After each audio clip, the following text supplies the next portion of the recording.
Dan, welcome to the show. Thanks. Great to be here. Yeah, it's exciting to do this with you. Just to sort of kick things off, you started AppDirect when you were 23, basically right out of school.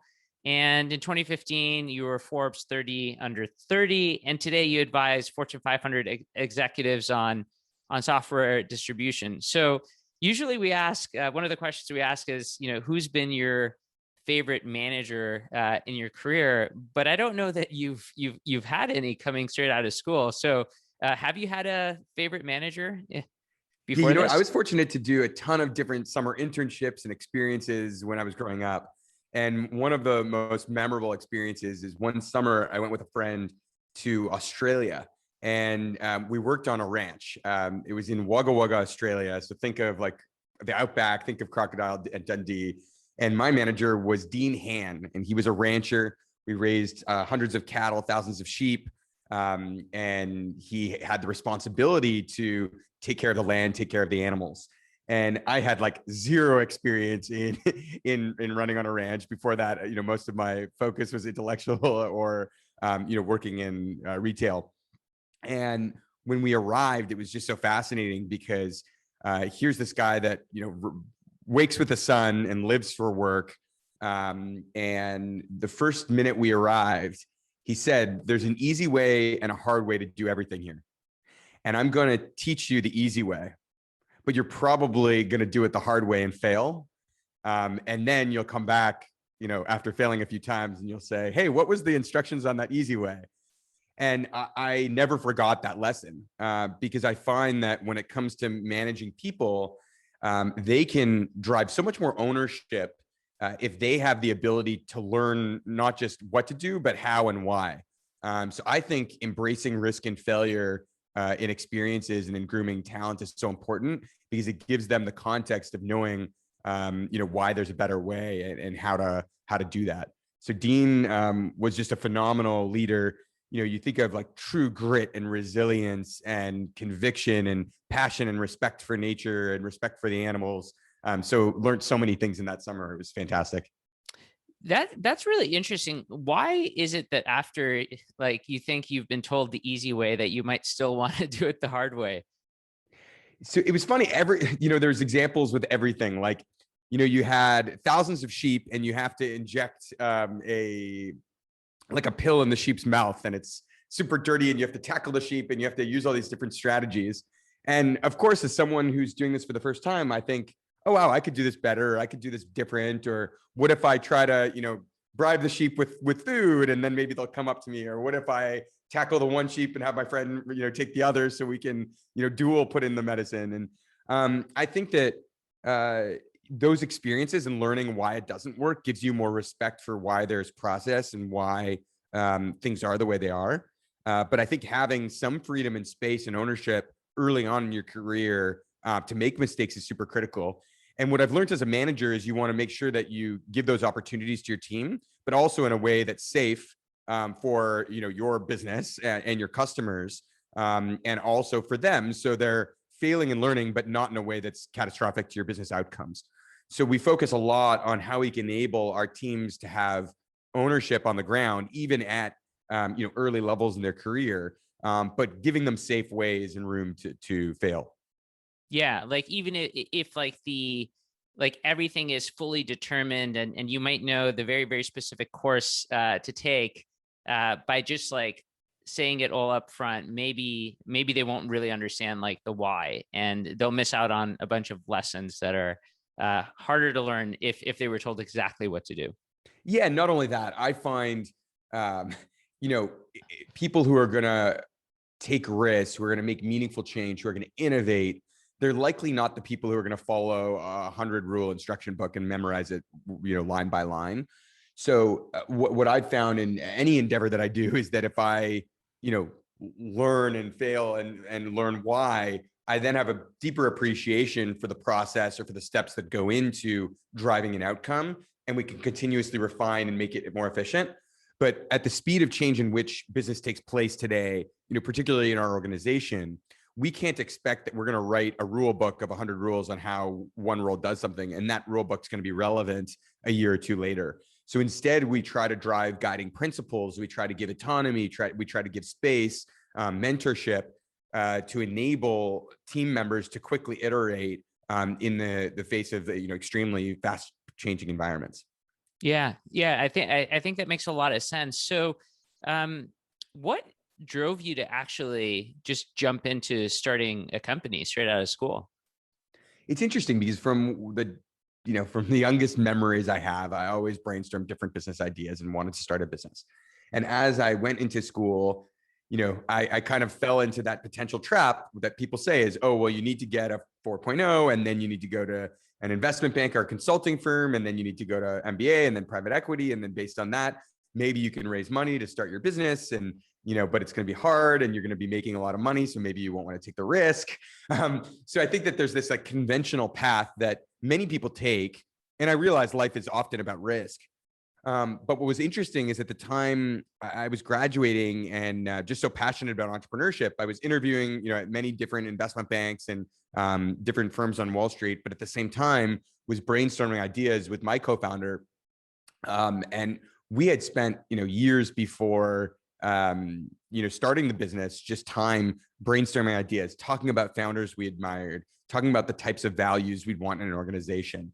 And at that time, we started having conviction that cloud would be an amazing opportunity to democratize technology and to enable people at work around the world to have access to the tools that they need in order to thrive and compete. And we started to have so much conviction in this vision that we really started to question, like, does it make sense for me to spend 3 years of my life sitting, in investment banking or private equity or MBA when I know I can make a huge impact on the organization today or on the world today? And we tested it by saying, okay, if we put together a really good deck, do you think we can raise, angel round? And then from there, do you think we can raise a series A? And when you have that much conviction in an idea, it's very hard, I think, to tell yourself that you shouldn't do it. So we really drove at it hard and proved that we could, raise the capital and sell a first customer. And ultimately we went and took it from here. Yeah, and that's awesome. And to just get a sense of scale for how big AppDirect is, how many people work there today? Yeah, so we started an apartment with 2 of us, and we're now approaching 1,000 people around the world. Oh, wow, that's incredible. Yeah, Nice. what a journey it's been. So then I have to ask you, so, you started with 2 people in an apartment, 1,000 people. You were leading teams very early on. I would imagine when you first started that you made some mistakes. So I'm curious, what were some of the early mistakes and the early learnings in building up the team? Yeah. So I think that you learn a lot and make mistakes. So I think the one thing in anyone's culture and ability in such fast changing environments is to encourage failure and risk and encourage people to talk about it and encourage a culture where people share their lessons learned. But one of the things that I'd say is always a challenge is assuming that someone who comes in is going to be in that role for life. So when we had our first team of 10 people, there was someone who did sales and someone who did biz dev and someone who did product. And because it was our first time at it, we kind of set this expectation that like, this company is going to be huge. In 30 years, we're all going to be running the company. And I think what I realized is that in a fast-paced environment, you need to really identify a mission for people. Reid Hoffman has a philosophy calling it the alliance, where you have an alliance with your team members where they come in for a mission for a defined period of time, and then they can find the next mission at the company. But it's setting the expectation that you're not doing the same thing in the same way forever. John Chambers, the CEO and chairman for many years of Cisco, when I met him, his kind of number one piece of advice to me was always look at and set the expectation that you need to evolve your leadership team based on the size and scale and dynamic of the operations that you're operating in. So I think that setting the expectation with team members that you're going to be in one role for a long time, and that those leaders need to manage in order to progress in their careers, I think that is unfair to those team members because it sets an unrealistic expectation. And, I think even today, what I try to encourage, the organization is that there's a lot of importance in people growing in their career other than having to manage people. And I think it becomes a really dangerous trap when people evaluate their worth or success in an organization by how many people they manage or what their budget is. So I'd say like the biggest, takeaway that I have is have a very defined period for a mission for everyone, set very clear expectations and give very good feedback on how they're executing on that mission, and reward individual contribution and reward impact over just the number of resources or budget that the person has. Yeah, I mean, that's so interesting. So what is what would you say is an average, I guess, tour of duty length, for people who come in at the leadership level? Like, is it a year? Is it 6 months? Does it depend on the stage of the company? I think leadership and senior leadership tend to be longer, but when we take the majority of people, I would say 2 is too short and 4 is, approaching a long length. So what we've found is that, people it takes a long time to ramp people up on an organization, on a culture. So we really set the expectation that, we want people to be here for a 4-year commitment in terms of, duration. But in that period, there's the opportunity for them to have, 2 to 3 opportunities to progress or to do something new. And I do think in order for you to gain competence and confidence and experience in any role, being in the place for 6 months isn't worth it or isn't enough. So I do definitely encourage and set expectations that, you want to spend the time in the role, you want to gain competence, you want to gain expertise, and then from there, there's opportunities to progress. Yeah, no, that's super interesting. And so, but certainly there are people that do make it, right, and are able to scale with the company, and there's definitely like a lot of examples of that. So do you encourage those people through coaches or through mentors, or like how can people still expect to grow in that sort of role? Absolutely. So we have many people who have been in the organization for upwards of 10 years and, some more through acquisition. But what I would say is that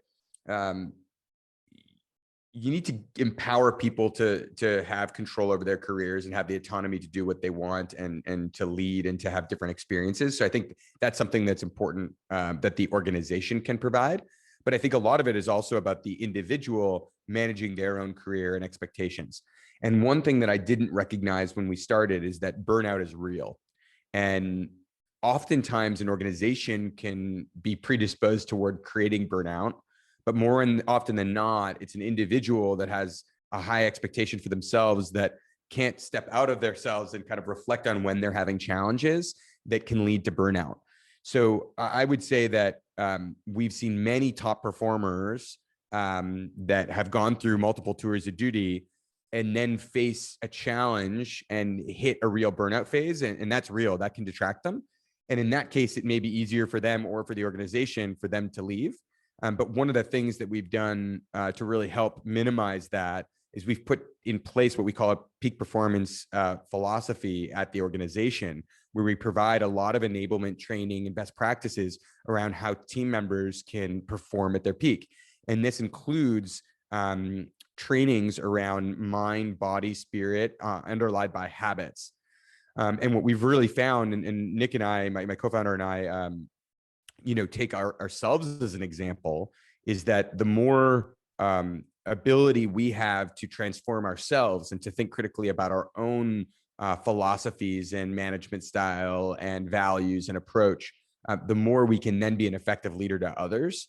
So we've really, really invested in world-class experiences to enable our teams across the organization to be able to focus on their peak performance and define what success means to them, define what risk means to them, define what burnout could look like, and really be able to be much more attuned of elements of their performance, even outside of work. Things including, how well are you sleeping? How's your nutrition? Are you working out? What's your heart rate variability like? Do you meditate? When faced with challenge, do you freak out and get in an argument, or do you stay calm and collected? So we really spend a lot of time and have a lot of capability to enable our team members to perform at their best.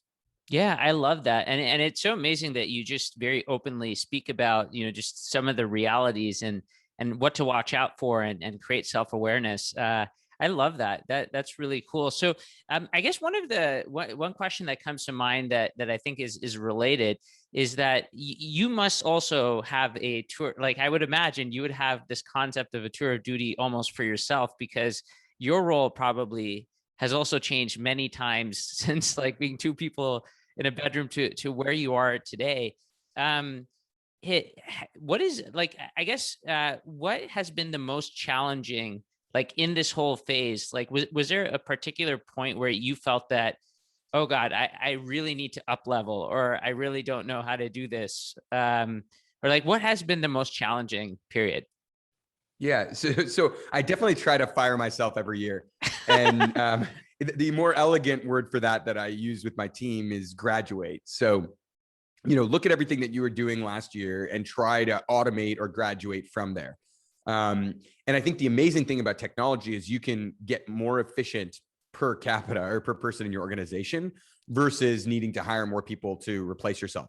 So what I'm always looking at is, are there ways to automate the decisions that I'm making? Are there ways to delegate the decisions I'm making? Are there ways to automate the technology so we can work in different ways? And I really encourage our team members to graduate from one tour of duty to another as soon as possible. But a lot of that is, learning how to, operate in the role, failing, learning from those lessons, documenting them, becoming really competent, and then figuring out how to automate that and graduate. So there is a life cycle in every tour of duty that could apply to me just as much as anyone in the organization. And what I've done is become maniacal about planning. And I've gotten much more sophisticated in my annual planning cycles.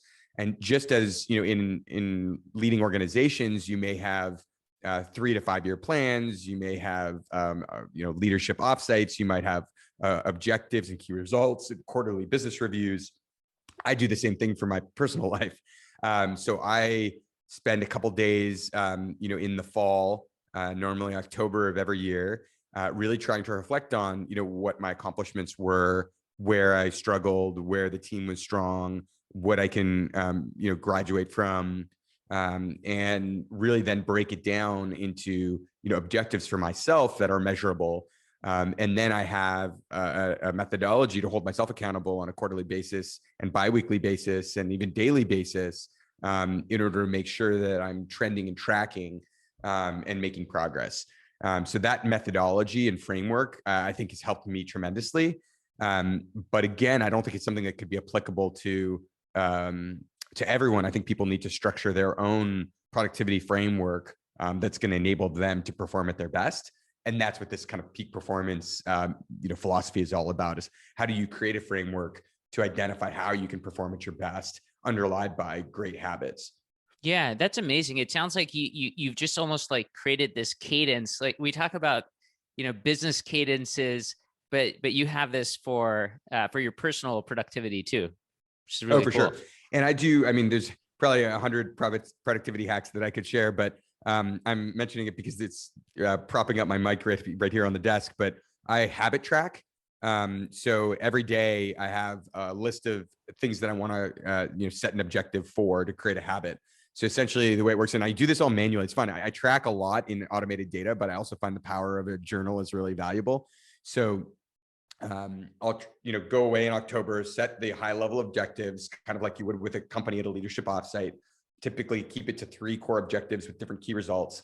And based on that, I'll recognize, hey, there's certain things that I want to make sure that I'm able to do and reinforce. So on a monthly basis, I'm going to track to make sure that I've made progress on those objectives. And at the end of the night, I'll write in my journal, highlight gratitude for something, and then I'll habit track. And examples of this could be everything from, hey, I realize that I'm not flossing and I want to floss, so I'm going to habit track flossing. Or it could be something like outreach, where I recognize that, over the last couple of months, I wasn't reaching out to, prospects or new people as much. So I'm going to send an email every day in order to get that check. That's a cold email to be able to outreach to learn from someone new.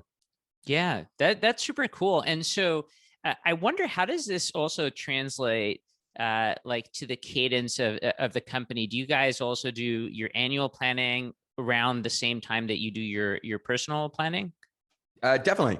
And, I think we're on a calendar year cycle. So it's similar where in the fall, we'll start our leadership offsite and budget planning and then flow through. But yeah, I've really borrowed similar methodologies from work in my personal life. And, it's interesting because you could look at me and say, oh, wow, that's so business, or that's so, structured. But I'd say it actually, it's like a rhythm, and you just get used to this rhythm and it becomes somewhat second nature. But it's a great way for me to appreciate the accomplishments that I've had and the things I'm focused on. And a great way for me to prioritize things, not only in work, but outside of work that I want to be able to get better at or improve. Yeah. I think I agree with you. Like when we talk about it, it like might come across that way of like, oh, like everything is, but it almost, you're right. Like it becomes second nature. And then it's actually, I almost feel like it's almost like a freeing thing. Like you don't have to think about it. It's just, oh yeah, like it's that time. That's what I do at that time. I don't have to think, and you don't have to make decisions like every second of every day on like what to do next. It's, there's a rhythm, like you said. That's exactly it. There's a great resource on this. His name is James Clear and wrote the book Atomic Habits. But it's exactly that, you can fall victim to decision fatigue. But if you can automate a lot of capabilities in your life, then it becomes second nature, and it's, really easy. So you could do a lot of things that you love really well without having to put too much cognitive capacity to it. And that allows you to spend time doing the things that you want to do great. An example, of this is a few years ago, my wife brought me to what was called a sound bath or sound meditation. So you're in this room there. In this case, it was a beautiful atrium at the conservatory, and it had probably hundreds of people. And it's fairly cult-like. Everyone's lying on the ground with headphones and or eye masks or whatever it is. And then people there's like a meditation bowls that really put your mind at a certain frequency, so you're calm and having to meditate. This was my first experience with meditation. And after 7 minutes of the 90-minute session, I'm like freaking out in my head. I'm like, what is this? Why am I here? I have to leave.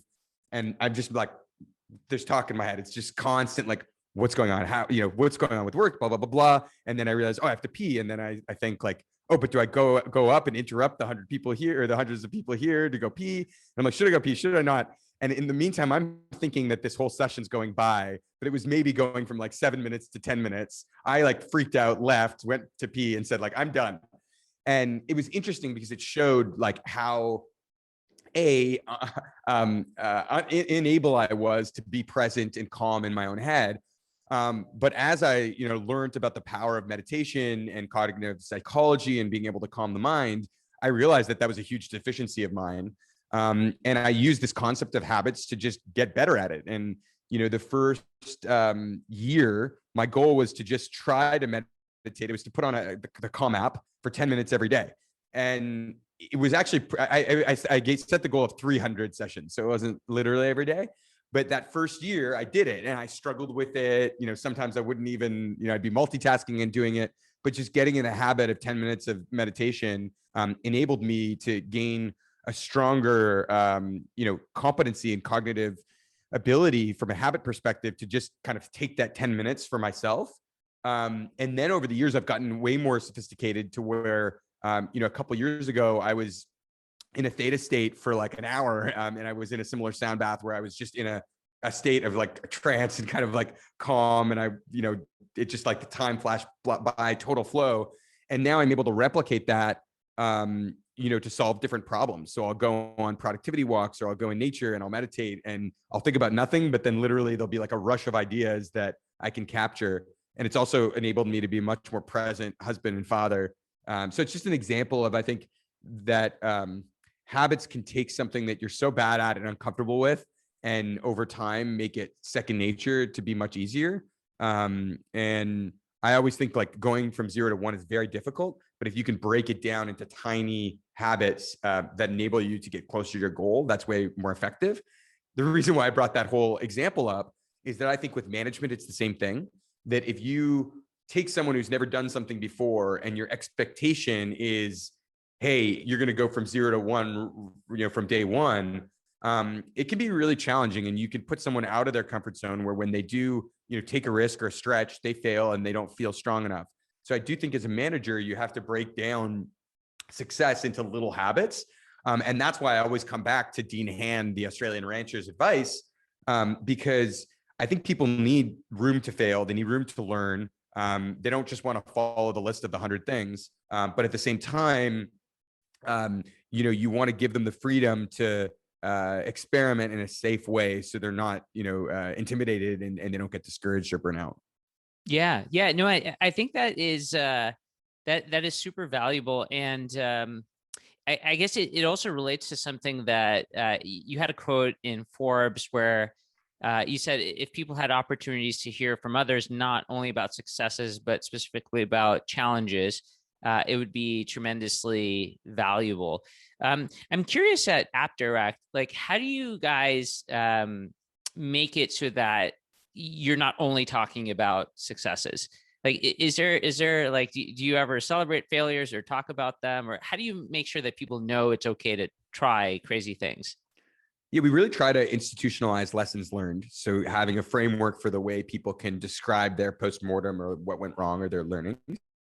And we encourage people to do that in team meetings, in quarterly reviews, in town halls. But what I found particularly important is that you have to model it as a leader. And in the early days, or I'd say better part of the decade, I wasn't the best at truly showcasing challenges and vulnerability. And I think it's not just about the what. So it's not just saying, here's what I tried, here's why I failed or what I failed at, and that's it. It's about taking them on the journey of your psychology, on how it was hard on you and how you didn't feel comfortable and how it made you feel. So I think the more you can, as a leader, tell a story that's very vivid and personal and showcases the cognitive challenges and the emotional challenges beyond just the work challenges, I think that's when you really start to create a organization and culture where people feel comfortable talking about failure.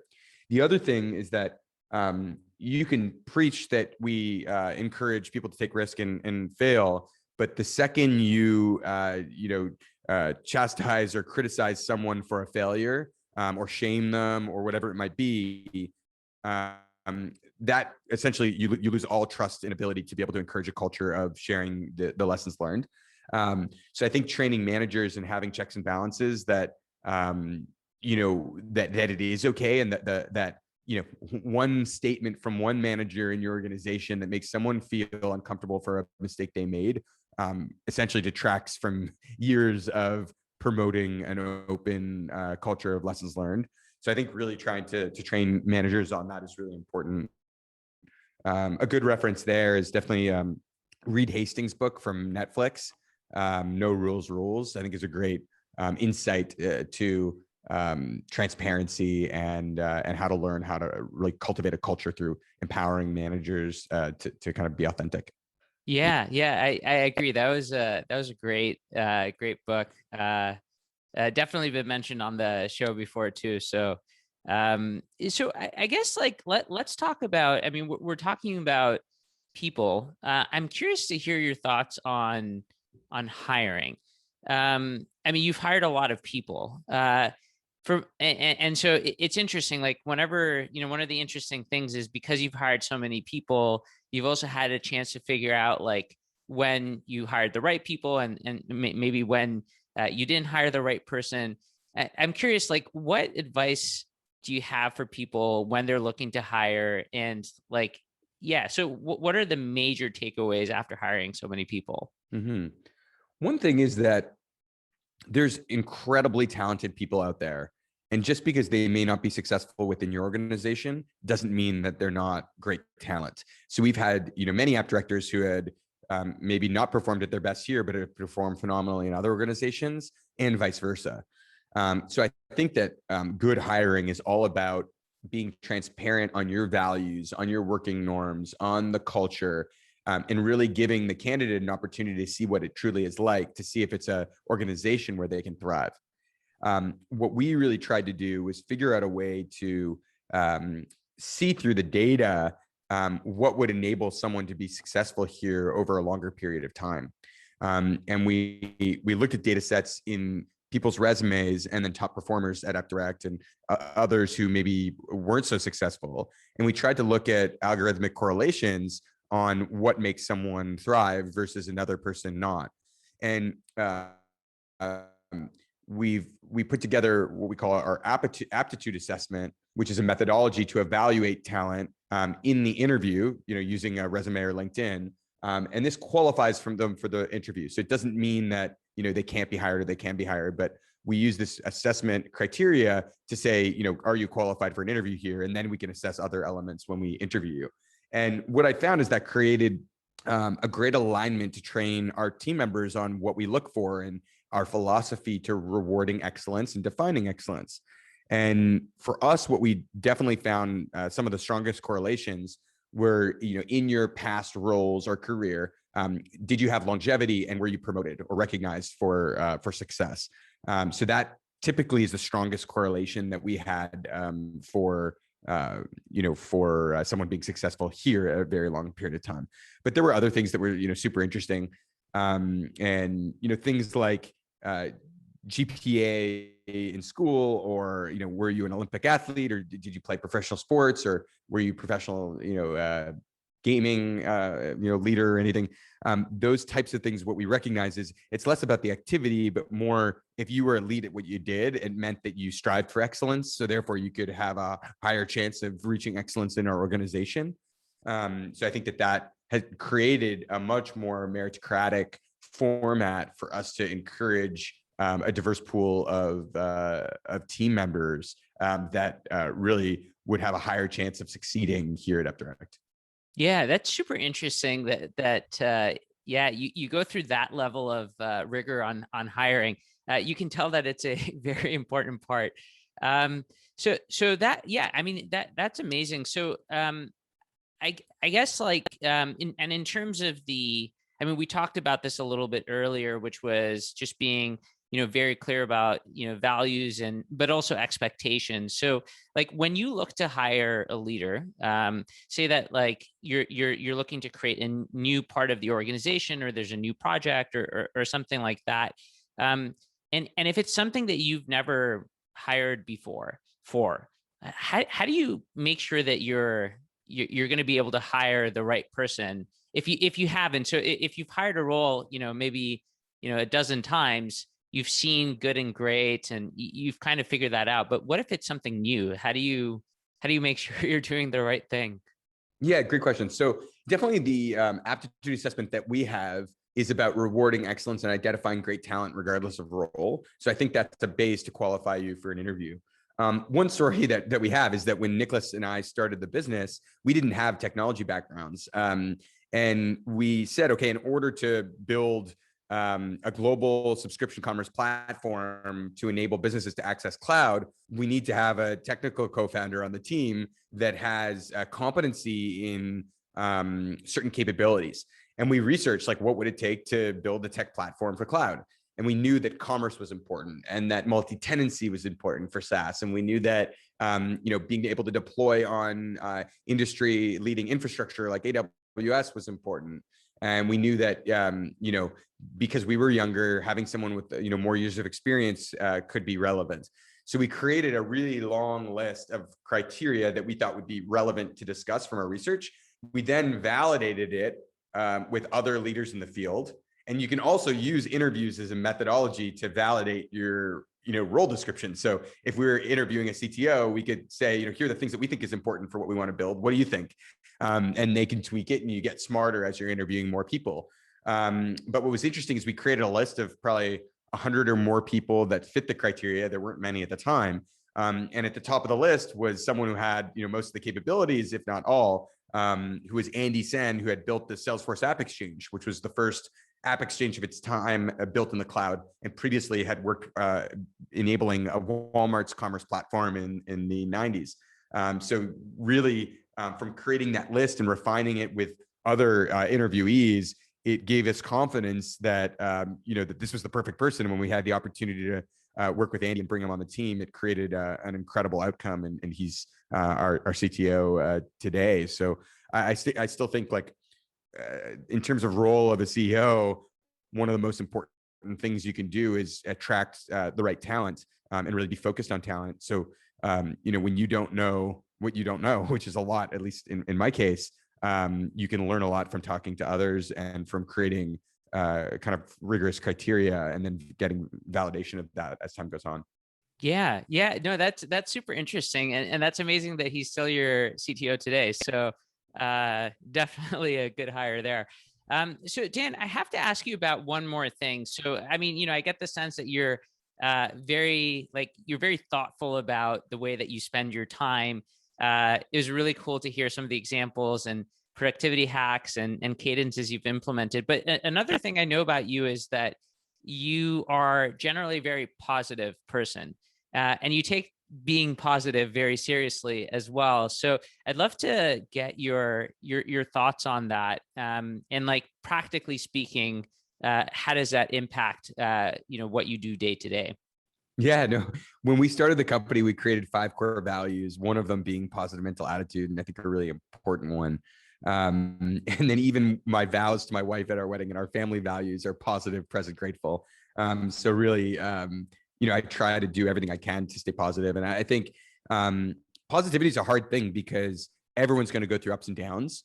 And the one thing I always share with my team is that values are not something you have or you don't. You have to work toward them every time, all the time.